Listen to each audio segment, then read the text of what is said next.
ইরানের সঙ্গে উত্তেজনার মাঝে ইসরায়েলে ক্ষেপণাস্ত্র ছুড়ল হিজবুল্লাহ। প্রতিদিন বাংলাদেশ সহ আন্তর্জাতিক আপডেট ও নির্ভুল সংবাদ পেতে ৭২ টিভি নিউজ চ্যানেলটি সাবস্ক্রাইব করে সঙ্গে থাকুন। এখন বিস্তারিত।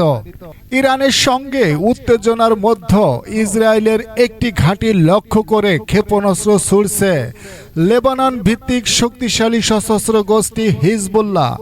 গতকাল শুক্রবার ১২ এপ্রিল রাতে এই হামলা চালানো হয়। হিজবুল্লাহ জানিয়েছে মিজগাফ আম নামক একটি ঘাঁটি লক্ষ্য করে হামলাটি চালানো হয়। শক্তিশালী এই সশস্ত্র গোষ্ঠী আরও দাবি করেছে তারা ইসরায়েলের আরও ১৪০টি ভারী রকেট নিক্ষেপ করেছে। সেগুলো এক একটির ওজন ছিল ১০০ কেজি থেকে ৫০০ কেজি পর্যন্ত।